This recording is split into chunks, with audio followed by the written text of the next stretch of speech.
Al Derecho y al Revés, un programa de radio que aborda diferentes temas con una perspectiva amplia y siempre fomentando el debate respetuoso de posturas diversas.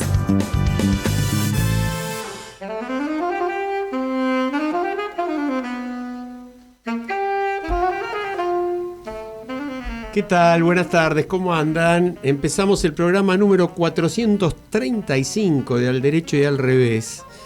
Y yo le contaba a Mercedes Jones, que está acá conmigo en el piso, y Marta Ollanarte nos acompaña hoy en el Zoom, que hay un número parecido a este 435. Traten de jugar con los números, porque hoy se cumplen 431 años del estreno de Romeo y Julieta de Shakespeare. Miren ustedes. Así bueno. Lindo dato, ¿no? Como para empezar con una sonrisa y también con esa maravilla del Globe, del histórico teatro donde se representó, reconstruido en Londres como está, que se puede visitar, y esa película de Shakespeare apasionado, Shakespeare in Love, que nos trajo la visión en vivo de ese estreno. Así que bueno, le damos ese toquecito. Acá... Desde Uruguay, apantallada, y también recordando a Shakespeare, menciono lo que decía Pañi en una de sus últimas columnas, atento, lo divergente, lo insólito de todas las cosas que ocurren y la cantidad de temas que hay para escribir sobre eso. Decía Pañi algo así como: si Shakespeare viviera, sí, qué contento tal cual. se pondría. Tal cual, sí, en una de sus últimas columnas lo dice. Bueno, y otra fecha, Marta, hoy, que no podemos dejar de mencionar, todos los años lo hemos hecho. El 27 de enero se cumplió un nuevo Día Internacional del Holocausto, la entrada del ejército de la entonces Unión Soviética a Auschwitz, donde el mundo empezó a conocer los horrores de la mayor masacre de la historia humana, ¿no? Y tanto se habla de livianamente en estos tiempos y tanto se dicen tonterías que, bueno, hay que acordarse de una tragedia donde murieron 20 millones de personas, donde se masacraron 6 millones de judíos, pero no solamente, miles de sacerdotes, millones, cientos de miles de gitanos. Eso a mí me impacta profundamente. Tal cual. Y hay una nota que la quería mencionar de ese día de Mario Eduardo Cohen en Clarín, que dice: en la era de los algoritmos y la desinformación, aplicar el pensamiento crítico implica una resistencia activa. Nos entregan productos masticados para que dejemos de pensar, para que no decidamos por nosotros mismos. El odio racial difundido por medios de comunicación precarios en aquella época, diarios y radio en la época de la Alemania nazi, llevó al holocausto. No permitamos que las redes generen nuevos holocaustos contra ninguna minoría, ni judíos, ni musulmanes, ni gays, ninguna minoría. Me pareció un dato interesante para citar, ¿no? Y en medio de este horror, recordemos con cariño a Lea Sahak, que la hemos tenido de invitada en nuestro programa, y yo suelo verla tomando un cafecito ahí en algún bar cercano a mi casa, sobreviviente del Holocausto. Que yo recuerdo de ella que se planteaba como una gran lectora, ¿no? Y los esfuerzos que hizo para poder seguir leyendo pese a dificultades en la vista. Es un ejemplo maravilloso de resiliencia, ¿no? Marta, ¿sabés cuántos años cumple Lea el 31 de diciembre de este año? Déjame que te diga, 98, 99. 100. Le tenemos que hacer una celebración. 100. Así que a la querida Lea, los dos programas que hicimos con Lea se inscriben en el top 5 de la historia de casi del 10º año, vamos ya, de este programa. Así que desde ya haremos todo lo posible para entrevistarla nuevamente. Maravillosa mujer. Así es. Yo quiero también seguir con algo que es más cercano, también horroroso. No sé si ustedes tienen presente. El 25 de enero justamente hicieron 29 años del asesinato de José Luis Cabezas. muerto por sicarios de Yabran. Y quiero decirles, por si no lo saben, que todos los asesinos están en libertad. Estuvieron procesados en este momento, están en libertad. José Luis Cabezas tenía 35 años cuando lo mataron. 35 años, ¿cómo pierde uno la perspectiva, no? Yo nunca hubiera dicho que tenía 35 años, gran fotógrafo y asesinado por justamente sacarle a la luz la cara de un gran criminal, ¿no? Es una cosa de los grandes crímenes y otra vez nos vuelve a convocar en la defensa de la libertad de expresión. Yo creo que hace un par de días no hay que dejarlo pasar. Lamentablemente el presidente, habrá pensado que falta mucho para las próximas elecciones y ya no tiene que quedar tan bien, volvió a insultar y a agredir y la descalificó a una joven y muy buena periodista del diario La Nación, a Sofía Diamante, que simplemente cumplió con dar la información sobre el escándalo del concurso por los tubos donde Techín quedó desplazado por una empresa india y por eso solo la descalificó violentamente, le dijo que cobraba de Techín, ese tipo de barbaridades, ¿no? Es un poco lo que decíamos recién, no se puede habilitar la violencia de esa manera. Sí, pero hoy ha sido, dejó de ser primicia ya porque muchos medios lo anunciaron, nosotros solo lo anunciamos, no sé si lo creemos, que a través de un decreto, el decreto 56 del año 26, el presidente ha decretado, valga la redundancia, este año como el año de la grandeza argentina. Ojalá, no. Marta, para. ¿Es una fake news? ¿Es un chiste? ¿Qué es? Bueno. ¿O es un decreto nomás? Están los fundamentos. Dios mío. Y los fundamentos dicen que es por el tipo de administración que se realizó, por el recupero institucional, cantidad de cosas, cada uno sabrá si esto es así o no.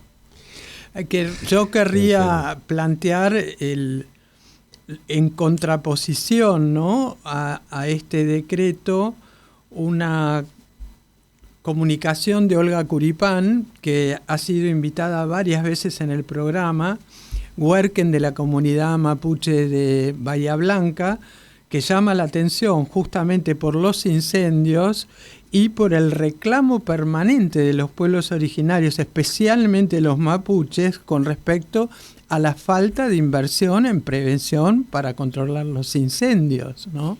Entonces, llama la atención esta cuestión de plantear este año como un gran logro para el país cuando estamos viendo una destrucción total por falta, en todo caso, del gobierno central en comprender la importancia de la prevención y que la gente que se ocupa de los incendios en el sur tengan una sostenibilidad económica, claro, y recursos en el plano personal. Yo ahí agregaría desde ya que este gobierno no tiene la responsabilidad por una larguísima historia de falta de previsión, de falta de recursos, etcétera, pero sí tiene la responsabilidad de haber mirado para otro lado ante esta tragedia, porque que yo sepa no hizo absolutamente nada. Entonces, mientras se pasea el presidente por Mar del Plata haciendo funciones de teatro en el escenario, yo no vi a ningún ministro metido ahí demostrando el interés o proveyendo fondos para más aviones. Hoy me decía alguien que suben un latón, por llamarlo así, al helicóptero, lo cargan con agua del lago, lo tiran y tiran eso para apagar el incendio. Sí. Parece como si fuera, no sé, un chiste, ¿no? Pero claro, no pasa en Buenos Aires, no pasa en Córdoba, no pasa en Santa Fe, no pasa cerca, entonces bueno. ¿Tienen ustedes allí el dato de los miles de hectáreas que se han quemado? No, lo puedo buscar, pero son decenas de miles, ¿no? Sí, estaba en riesgo Cholila, lugares emblemáticos de Patagonia, de una belleza natural y comunitaria impactante, ¿no? Sí, un dato... 200.000, decís. algo así, fíjate. A ver. Yo acá tengo un dato, pero de hace 10 días, el 16 de enero, más de 10 días, eran 50.000. Pero sí, otros están hablando de más de 200.000 hectáreas y obviamente el fuego sigue destruyendo. Pero además no es tanto solo el tema de la cantidad de hectáreas, es el tema de las pavadas que se dicen, como bueno, empezar con que esto fue un incendio intencional. Puede haber habido algún foco intencional. Lo que hay es la mayor sequía de muchos años en toda esa zona. Y bueno, tampoco sorprende tanto, esto lo vamos a hablar con un destacado constitucionalista, nuestro invitado de hoy, en la segunda parte, pero bueno, un gobierno que no se preocupa tampoco por los glaciares, y por qué se preocuparía por otras cuestiones ambientales, ¿no? Sí, y una ciudadanía, como vamos a ver, que tampoco se siente involucrada en algo que sucede tan lejos, porque los incendios de alguna manera pueden generar algún tipo de foco o interés en la opinión pública, pero los glaciares ya suena algo totalmente alejado de la cotidianeidad, y hoy creo que vamos a aprender mucho sobre por qué es importante, aún para los que vivimos en las grandes ciudades, tener cuidado con los glaciares, ¿no? Tal cual. Si les parece, tenemos una muy interesante columna de nuestro compañero y amigo Carlitos March, que nuestro corresponsal, que ahora anda por Chile, calculo. Ahora anda por Chile, pero uno nunca sabe dónde está. No, Carlos es cierto, March, es cierto. Aunque no lo veamos, es como el sol, está siempre ahí dando vueltas. Y nos introduce también un poco en otro tema para analizar. Perfecto. Lo escuchamos a Charlie. Hola, ¿cómo están? Me gustaría compartir en estos minutos algunas reflexiones motivadas por la convocatoria realizada por el primer ministro canadiense Mark Carney en Davos el pasado 20 de enero. El primer aspecto innovador que se desprende de la convocatoria realizada a los países para generar un espacio de contrapeso a las potencias dominantes, Estados Unidos, China y Rusia, es el concepto de potencias medias. Me parece interesante por 3 motivos. Sale de la lógica de la carencia y se define desde la potencia. Es una alternativa o un complemento al cada vez más difuso concepto de subglobal. Y tercero, se puede convertir en un espacio internacional de posicionamiento para negociaciones con las potencias hegemónicas, partiendo del poderío propio, sinergizado en una alianza estratégica que combine intereses particulares con necesidades colectivas. El segundo aspecto relevante es la referencia de Carney, en sus palabras, a la ruptura del orden mundial, del fin de una ficción agradable y del comienzo de una realidad brutal, en la que la geopolítica de las grandes potencias no está sujeta a ninguna restricción. Permítame ser directos, dice el Premier, estamos en plena ruptura, no en plena transición. Bueno, frente a la ruptura, las sociedades tienen no solo que tener lectura de lo que se desmorona, sino incorporarle la visión de lo que emerge. Ruptura más irrupción es lo que permitirá separar los escombros de lo que se derrumba, de los pilares de lo que nace, y a partir de esa claridad identificar las oportunidades de acción. Carney tiene claro que la gestión en marcos de riesgo cero ya no existe y propone frente a la ruptura cooperación.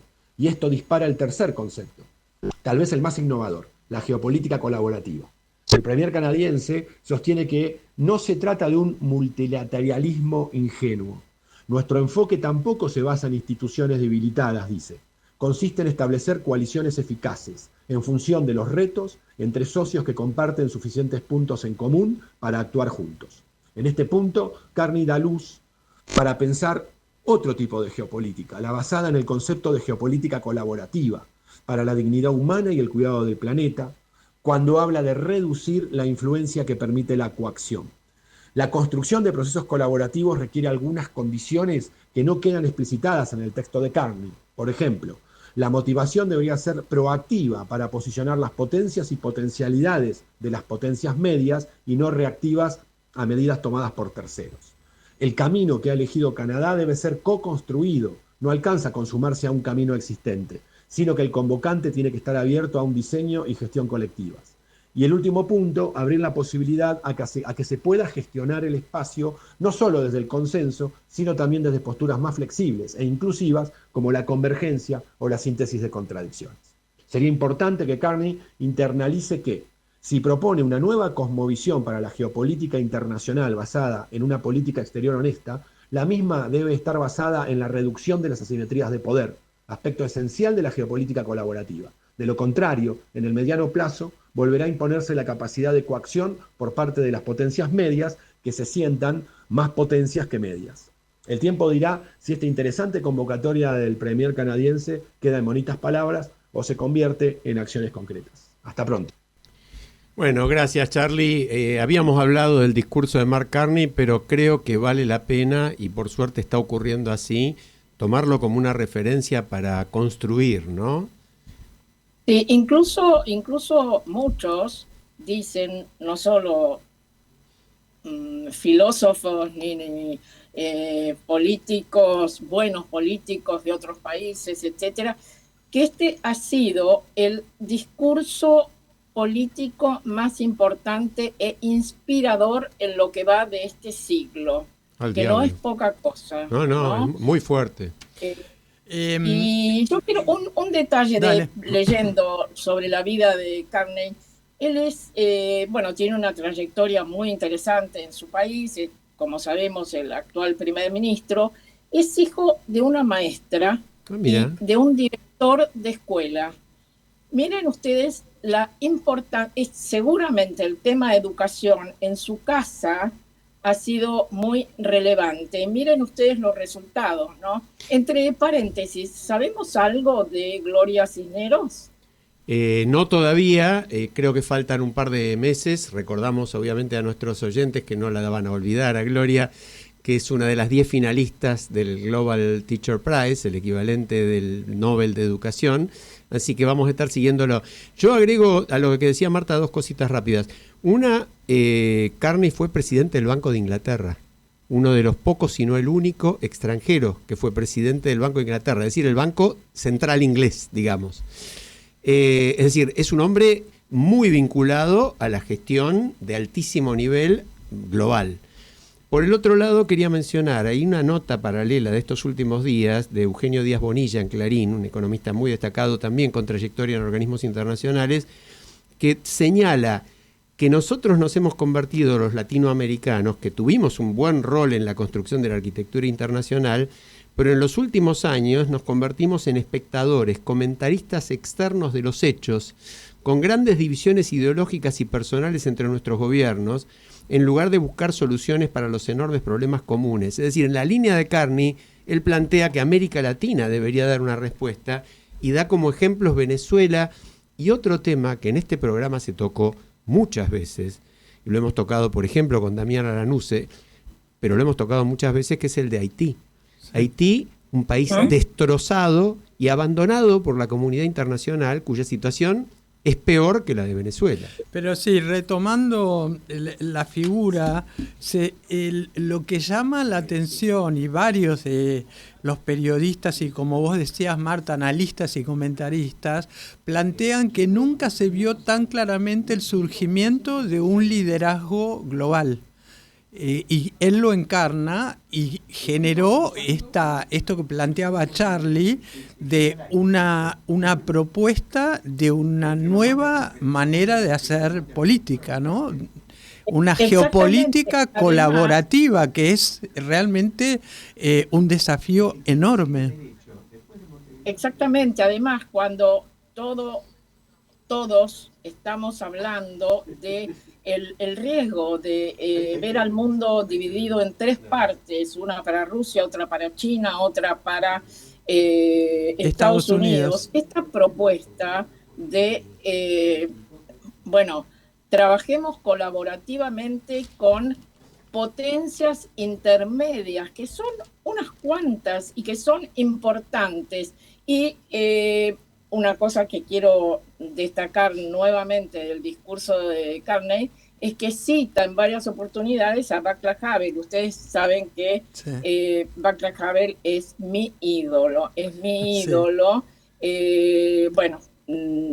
todos sabrán, fue el primer presidente de la República Checa, un protagonista de la Revolución de Terciopelo, etc. Y cito una frase de Havel en relación a la esperanza, porque es esperanza lo que nos transmite Carney. Dice, esperanza no es lo mismo que optimismo, no es la convicción de que algo saldrá bien, sino la certeza de que algo tiene sentido, independientemente de cómo resulte. Václav Havel. Interesantísimo. Bueno, y justamente eso, en tiempos de tanta incertidumbre, caos y cambios abruptos, ¿no?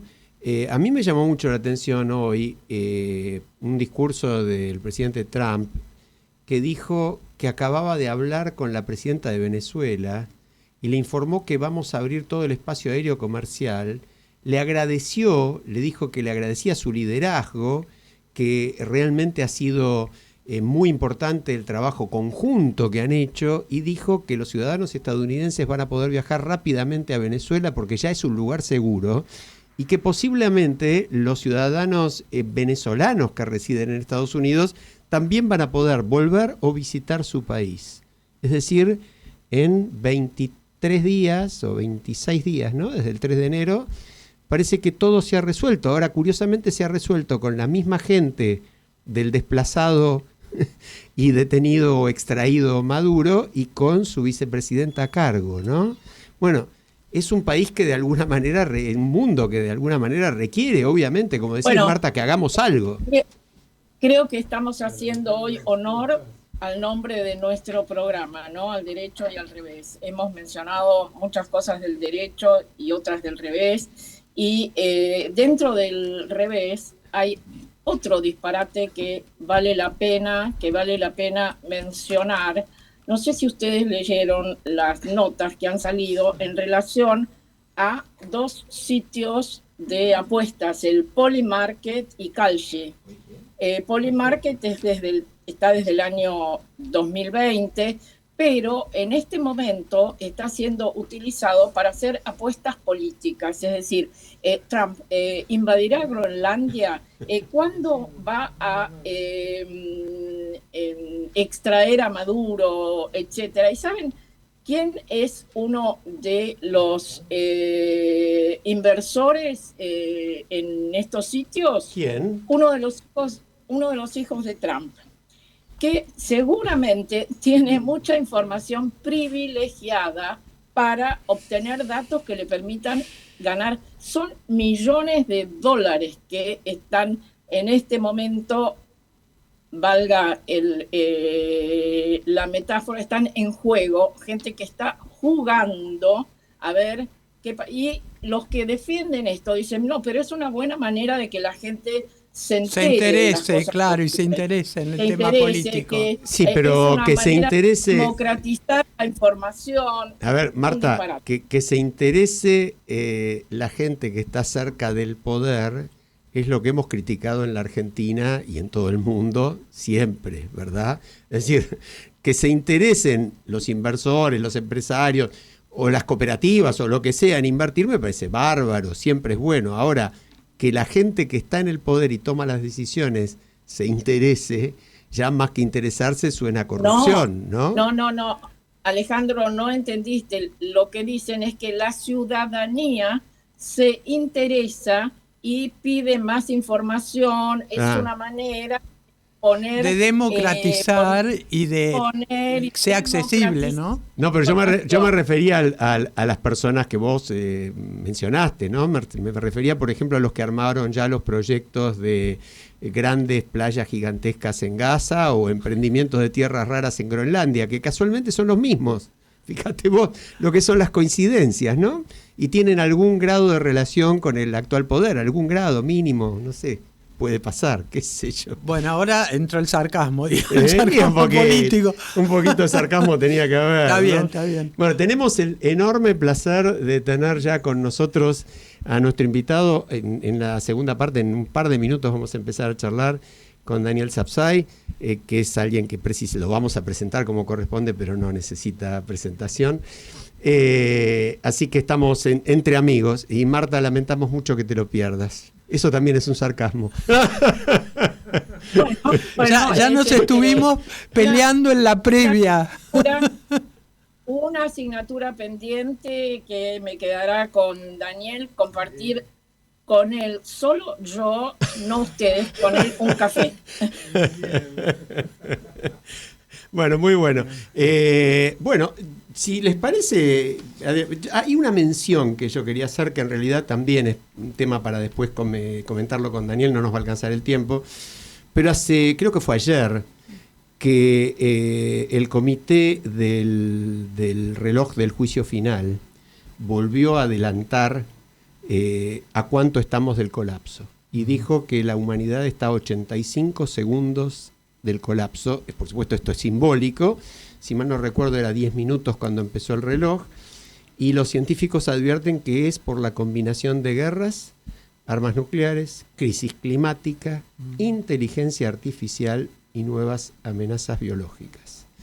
Así que bueno, era un dato también para mencionar, y quizás nos va a explicar también Daniel, como decía Mercedes hace un rato hablando de eso. Sí, a ver si levantamos un poquito ahora con un derecho, con la pausa musical. Sí, desde ya. Nos vamos con nuestro querido Joan Manuel Serrat, justamente en uno de esos temas que levantan lo mejor del ser humano. Ya volvemos.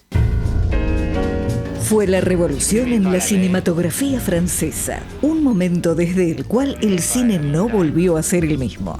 Después de Nouvelle Vague de Richard Linklater, conocé, descubrí y disfrutá del gran clásico del cine francés. Jean-Paul Belmondo, Jean Seberg protagonizan el clásico más moderno de todos los tiempos, Sin Aliento, un film clave de la historia del cine.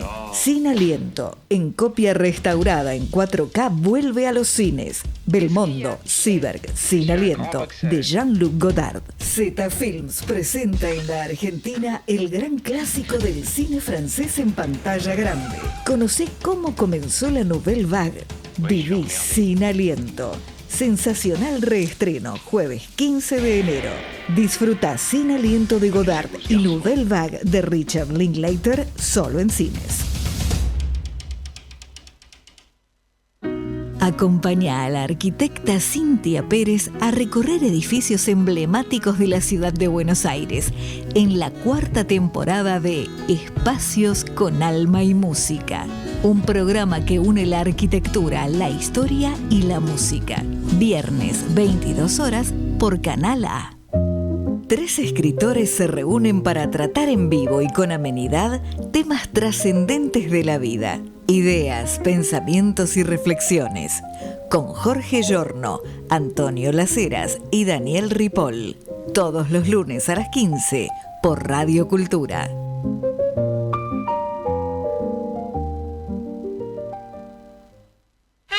La voz secreta de la pintura, un espacio para compartir entre pinceles y colores la palabra de los artistas de ayer y de hoy, con la conducción de Cecilia Rabaudi, los jueves de 21 a 22 por Radio Cultura. Al derecho y al revés. Un programa que invita a pensar con la mente abierta sobre los temas actuales, políticos, institucionales, judiciales, económicos, sociales, científicos y de interés general.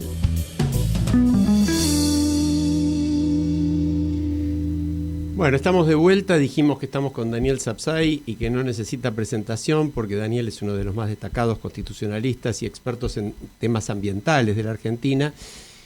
Sería realmente perder el tiempo de la charla con él, hablar de, no sé, su posgrado en la Universidad de París o su titularidad en la UBA o premios, la fundación y la presidencia de la FARN, de la Fundación Argentina de Recursos Naturales, condecoraciones internacionales, etcétera. Yo quiero destacar algo que me parece que vale más que todo eso de Daniel. Ya sé lo que vas a decir, sí, y tanto Marta como yo Yo coincidimos. sé que coinciden. Y aplaudimos además. Daniel es una de esas personas que dice lo mismo sin importarle quién gobierne. Y eso que debería ser normal es tan extraordinario que yo creo que hay que destacarlo y agradecérselo especialmente. Porque si uno lee los artículos de Daniel bajo cualquier gobierno, el contenido, la opinión jurídica, institucional, conceptual y de valores que trae son los mismos. Entonces, Daniel, ¿cómo te va? Buenas tardes. Felicitaciones por la coherencia, siempre, ¿no? Tiene siempre clarísimo y presente esto que nosotros llamamos el librito y que tantas veces leemos algunos de sus artículos Sí. en el programa. El librito es nada más y nada menos que nuestra Constitución Nacional. Bueno, Bienvenido. un placer estar con ustedes. Un beso grande, Marta. El próximo en Tête à Tête, prometido. Nosotros dos.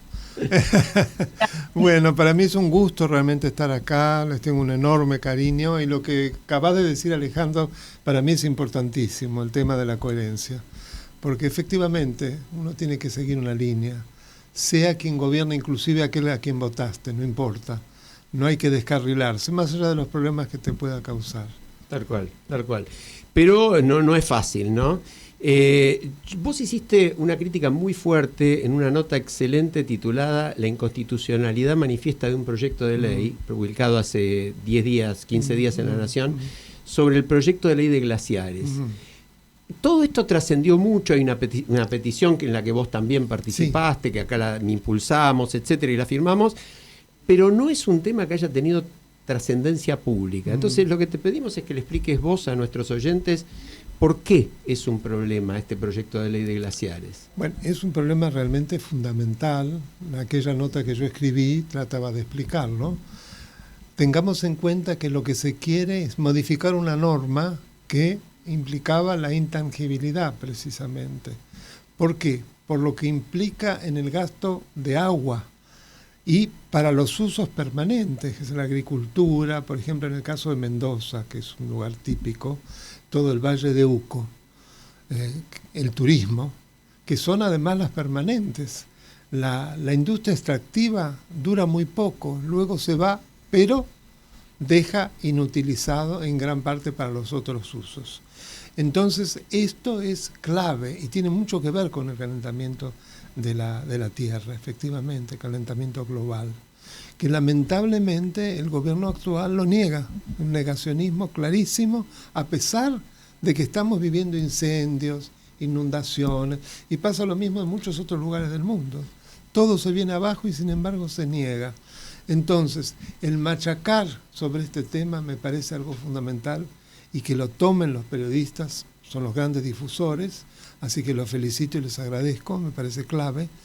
En los jóvenes ha habido una incorporación mucho mayor, porque ahí la educación que han tenido en los últimos años ha sido grande en materia ambiental, ¿no? Yo lo veo en mis hijos y nietos que lo tienen muy arraigado.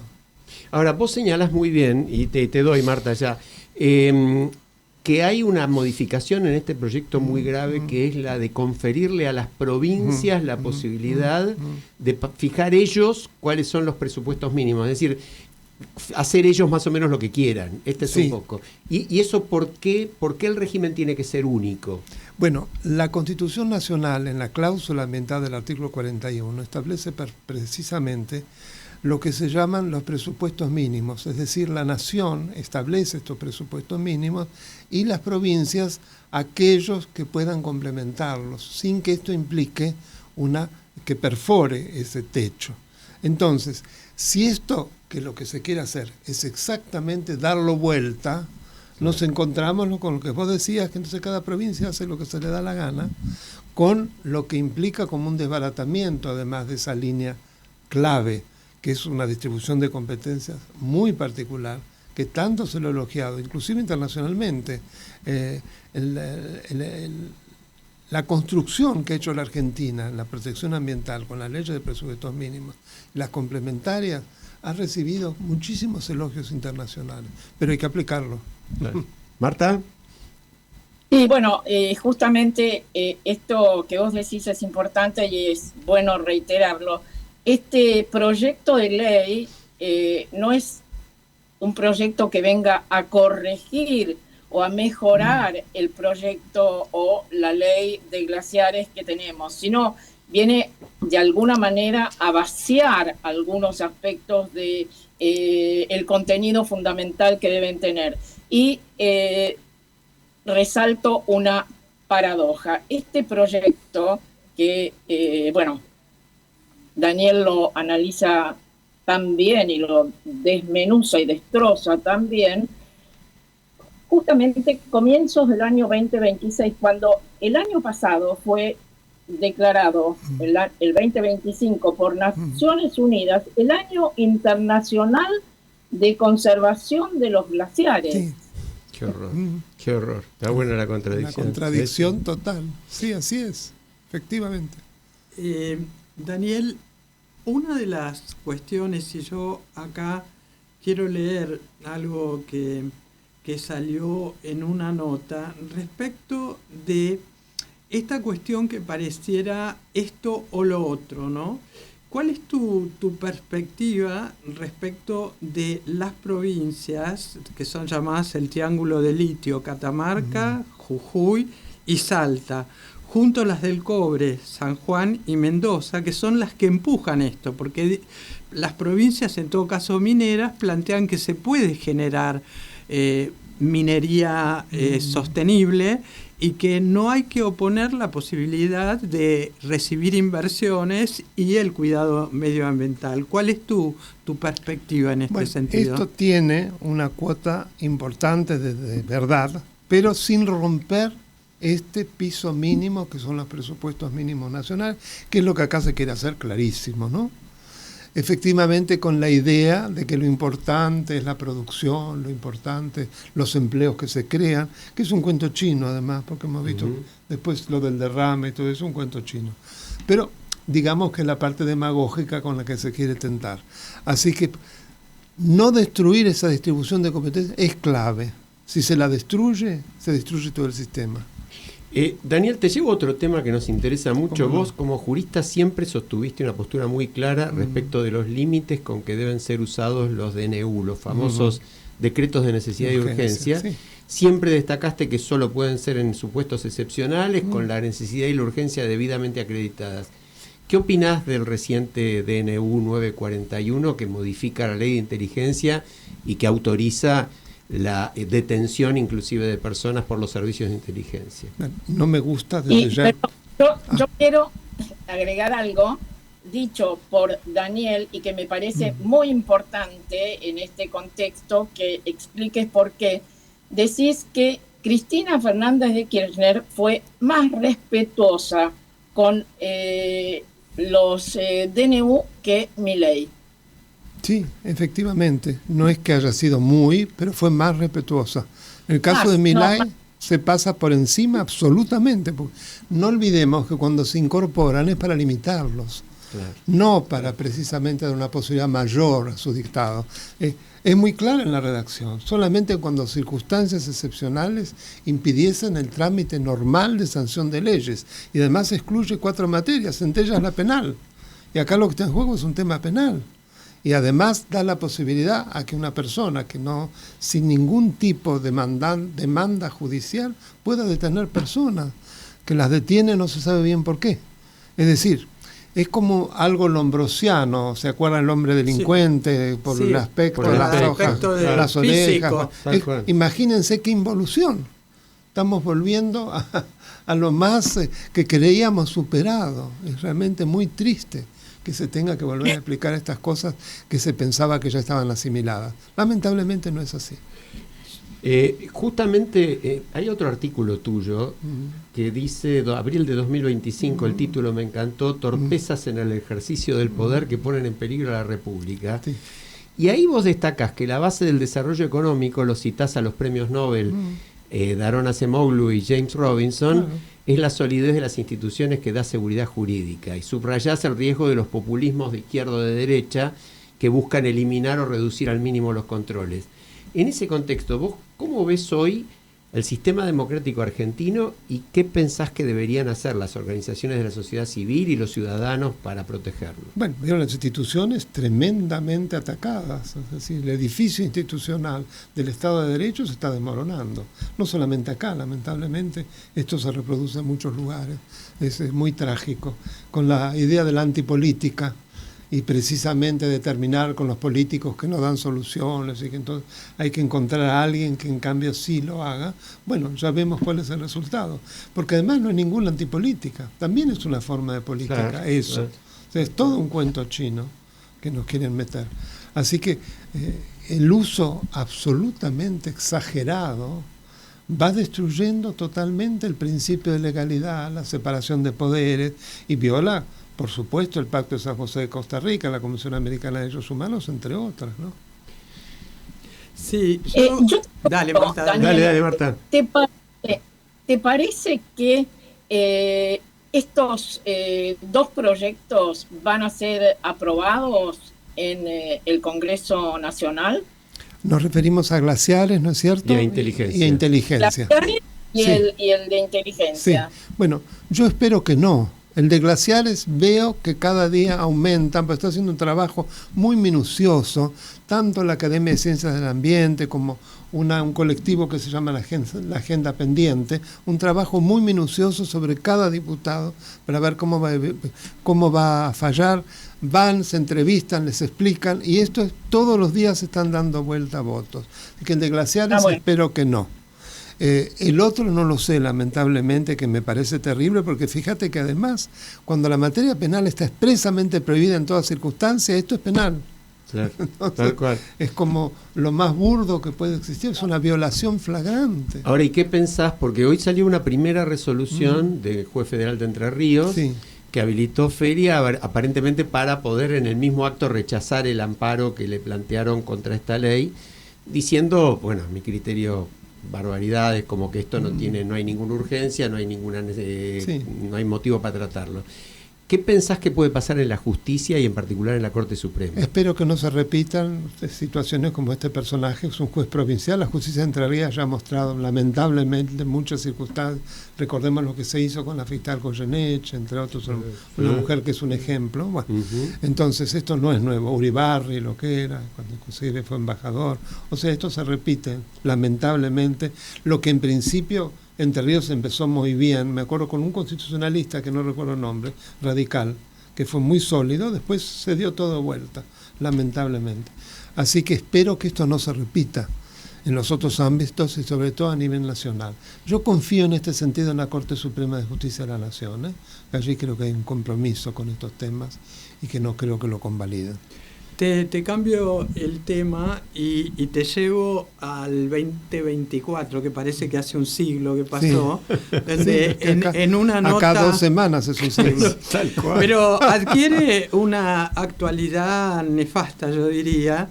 El nombre del artículo tuyo en La Nación dice: la comunidad internacional debe actuar con firmeza con Venezuela.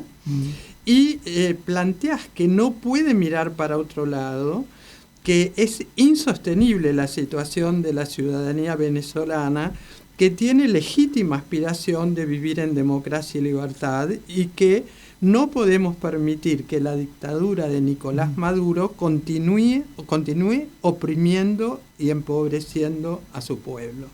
¿Qué decís vos ahora de la reacción tibia, en todo caso, de la comunidad internacional, y a qué nos llevó eso, ¿no? ¿Cuál es tu reflexión? Bueno, yo creo que repite lo que pasó con otros regímenes horrorosos, como fue el nazismo, el estalinismo. Desgraciadamente pasó lo mismo. Muy trágico, y como pasó con los genocidios, tanto el armenio como el judío, fue lo mismo. Es muy triste, pero es así. Lo que yo veo actualmente es una transición muy extraña, ¿no? Una transición con quien fue de alguna manera una cabeza de todo el régimen Delcy Rodríguez. No se puede esperar mucho, ¿no? Más allá de que esté preso Maduro y la mujer. En fin, vamos a ver. A mí me gusta María Corina Machado. Creo que estamos todos de acuerdo, ¿no? Y lo que se ha dicho de ellos me parece vergonzoso, lo que ha dicho Trump, además como no ganó el premio Nobel, entonces, en fin, es chabacano. Sí, eso nosotros lo hemos comentado en el programa, y antes de que llegaras vos comentábamos que Trump hoy dijo, volvió a hablar bien del gobierno de Delcy Rodríguez, dijo directamente que quiero agradecerle su liderazgo, y dijo que los venezolanos que viven en Estados Unidos pronto van a poder volver a Venezuela a quedarse o a visitarla. Es decir, como que hasta ahí llegó y esto es lo que queda, ¿no? Entonces, bueno, ahí es donde...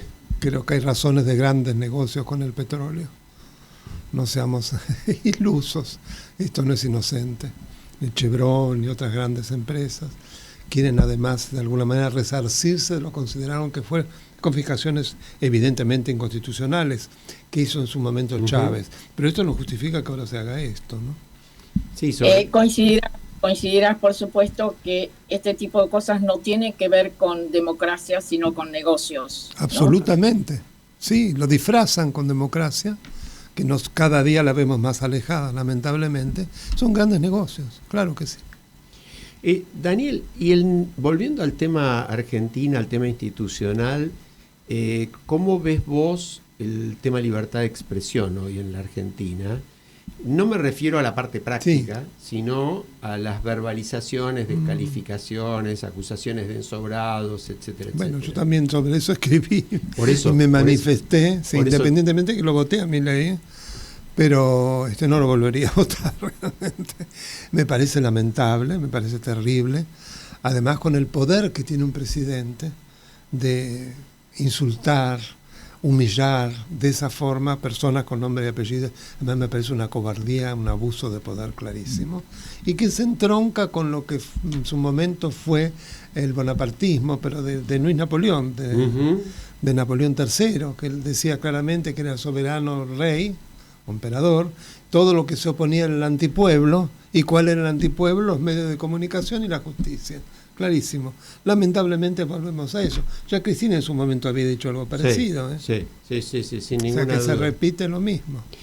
Sí, hoy mencionamos también las palabras del presidente de ayer con respecto a Techín y Paolo Roca, saliendo, digamos, más allá del tema jurídico, que de paso me parece que es interesante escuchar un comentario tuyo sobre el propio tema de fondo, el concurso y con los indios. Con los indios. Sí. Pero primero te pido una reflexión sobre esa descalificación de chatarrín y si tiene que quebrar que quiebre y todo eso. Me parece vergonzoso, porque más allá de todo lo que uno pueda pensar de Techín, es uno de los más grandes empresarios que ha dado muchísimo empleo, tiene cosas muy a su favor, eran muy amigos y ahora realmente lanzarse con semejantes improperios es increíble. Está en la misma línea todo el show que hizo en Mar del Plata, ¿no? Bueno, Cristina también habló de Paolo Roca bastante. Sí, ¿no? sí, por eso es impresionante cómo se repite. Sí. ¿Qué pensás del tema en sí, digamos, de la licitación? Rápidamente resumiéndoselo a la audiencia para el que no lo escuchó, aunque creo que todo el mundo lo vio en los medios. Estamos hablando de un concurso para aportar caños, dicho en criollo, ¿no? Sí. Para el gasoducto desde Vaca Muerta hasta el mar, y participan 10 empresas, quedan 6 y gana una empresa india por sobre Techín. Sí. Entonces Techín plantea que ahí hay dumping, porque ahí hay precios ficticios, claro, de los caños chinos. Bajos, digamos. Por eso, explícanos, danos una opinión sobre eso. Mira, es un tema sumamente complejo, no es mi especialidad, pero no obstante lo cual voy a decir lo que me parece, ¿no? Por un lado, yo creo que evidentemente Techín ganaba una diferencia enorme, porque cómo tan rápidamente pudo reducir así, ¿no? ¿Dónde está el dumping aparte? Por otro lado, todos los países deben buscar lo que más los beneficia. India hoy es una de las más grandes economías del mundo. Y aparte nos es importante porque nos da una posibilidad de equilibrio en la relación con China, que es muy grande, que nosotros también dependemos de China. Entonces, me parece que hay que buscar un equilibrio. No veo mal, digamos, que se deje sin efecto. Sí, yo de nuevo cambio de tema. Dale. Porque es que Daniel nos permite eso. Tiene un abanico de temas tratados que... Es un hombre del Renacimiento, ¿no? Con muchas dimensiones. Con muchas dimensiones. Sí, dale. El hombre del Renacimiento me encanta. Sí, es así, ¿no? El nivel ese de cultura diversa. Yo en la previa le comentaba a Alejandro que vos has sido una persona que quizá con un perfil muy bajo has tenido un fuerte impacto en la sociedad civil argentina. Y cuando nosotros estábamos iniciando lo que iba a ser un espacio de articulación, el Foro del Sector Social, que unió a asociaciones civiles y fundaciones en nuestro país, muy lentamente para mi gusto, vos fuiste una persona que desde fan en ese momento buscaste institucionalizar, buscaste coherencia, buscaste democracia dentro de la sociedad civil. Pasado casi 30 años, te voy a hacer una pregunta sobre, en concreto, ¿no? ¿Qué opinás del rol de la sociedad civil argentina? No en todos estos años, en este momento, ¿qué es lo que vos ves como potencial o como ventanas de oportunidad de mejora, ¿no?, para nuestra sociedad civil? Yo creo que se puede trabajar mucho. Por ejemplo, en el tema de glaciares ha habido unas manifestaciones, sobre todo en Mendoza, impresionantes. La gente se mueve frente a determinadas cosas, no lo acepta. Y en eso ha sido importante, Marta creo que hablaba antes de eso, el acceso a la información pública. Vos tuviste mucho que ver, Marta, en su momento. Uh-huh. Creo que ha sido fundamental. El pueblo quiere saber de qué se trata. Si no está informado es muy difícil que pueda participar. Así que, yo veo como algo dentro de todo que me da mucha esperanza. Y varios medios de comunicación. Justamente ya y en los últimos minutitos, Daniel, bueno, quiero recordar dentro de la sociedad civil a nuestro integrante también de este equipo, Charlie March, que por supuesto conoces y has trabajado con él. Y en la primera parte del programa escuchamos la columna que él nos manda cada 15 días desde Chile, donde está ahora, y en este caso nos hablaba del discurso del primer ministro de Canadá, que nosotros, por supuesto, después también completamos, ampliamos, porque nos parece a todos un mensaje realmente inspirador de un político verdaderamente involucrado con la política como debe ser y no con la politiquería. Tú, además, las menciones que hizo en su discurso Václav Havel, y yo vuelvo a repetir, Václav Havel es mi ídolo en el ámbito de la política.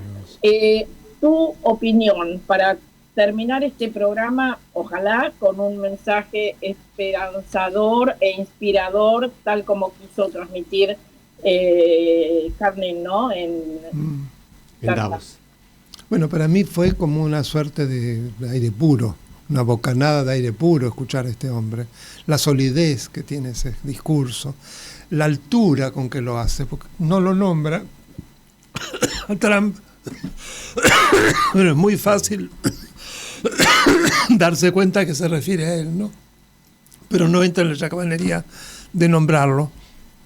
Otra figura que me parece sumamente rescatable es Julio María Sanguinetti, ¿no? Sí. Un hombre también realmente notable, que siempre ha aportado muchísimo a la democracia.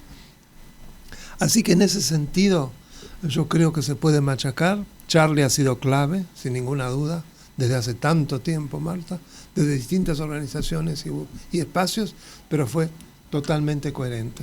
Así que sigamos en esa línea y creo que nos podemos dar esperanzas. No hay que caer nunca en el pesimismo, no sirve. Tal cual. Y es una manera en el fondo de ser derrotista y no ocuparse, es fácil. Claro. Exacto.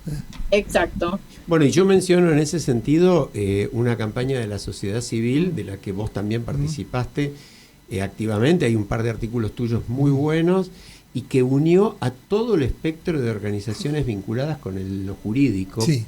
Desde que yo conozco por primera vez en torno a la designación del hijo. Sí, ¿no? Eso fue notable. Sí. Realmente me muy pareció notable. un hito. Sí. Y yo creo que no se lo imaginaba Milei. No, tal cual. No creo que nadie se lo imaginaba. Creo que tampoco, en el caso de Milei, creo que tampoco lo conocía. Creo que son esas cosas que se arman muy de la mano de Lorenzetti. Claro, ¿no? tal cual. No nos engañemos. Pero fue todo un dato. Ojalá Sin duda. que podamos hacer lo mismo con los glaciares, porque verdaderamente el tema glaciares, se lo volvemos a decir a la sociedad, lo dijo Daniel Sapsay muy bien, es un tema que nos involucra a todos. Nos afecta en la cotidianeidad. Sí, o sea, no es algo que está en Patagonia y que solo se tienen que ocupar, ¿no? Los chilenos y nosotros. Y la nota de Daniel, lo quiero decir porque lo dice con mucha precisión, él habla de que si se libera esta historia de presupuestos mínimos, que es, digamos, esto no se toca, esto Y que no la se ciencia destruye, no tiene que no se opinar. toca. ese piso que no se toca, si se libera, una provincia puede incluso estar decidiendo la vida o la muerte de la otra. Por supuesto. Cortándole Desde el ya. agua. Y las eso me pareció un relaciones argumento- internacionales también. Tal cual. Con tal los cual. países limítrofes y demás. Ya estamos. Bueno, nos hacen señas, nos pasamos Sí, como nos siempre. pasamos como y eso siempre. que no Esta fue vez no hacer, tuve la culpa yo, fue, ¿eh? No fue. No, mira, vos ves, Creo porque que- ahí está, como Mercedes está en el Ah, piso, yo- tenemos un minuto más. Yo fui el incitador. No, es que ¿sabés qué pasa? Ella hace siempre. La que suele salir pregunta por último Zoom. momento Ah. La pregunta último momento y normalmente al invitado lo mata porque tiene que contestar en 30 segundos o un minuto cosas que... Pero lo hacen bien los invitados. Bueno, porque tenemos invitados De este la calibre, categoría de del una calibre Tratamos. de Daniel Es Sapsay. un ida y Muchísimas- vuelta. Muchísimas gracias por tu participación. A ustedes por la invitación y muchas gracias por este regalo que me has hecho. Ay, el libro Precioso. de poesía de Alejandro que hay que Travesismo, leer, Bueno, hay que sí. leer. Se le da un algún regalo verso. al amigo, ¿no? Bueno, No era para hacer... Pero sí, ¿por qué no? Bueno, Muchas gracias. Bueno, Marta, te mandamos un beso Un grande. beso grande, Marta. Bueno, disfruten ahora de un rico cafecito y y te extrañamos, Daniel, te extrañamos. reservar para Sí. uno más privado. Ahí está, sí, ya te prometí. Desde Bien, ya. ganarte públicamente está Bueno, esto definido. Nos vamos como siempre con el Nano Serrat. Un abrazo para Qué bueno. todos. Hasta la semana que viene.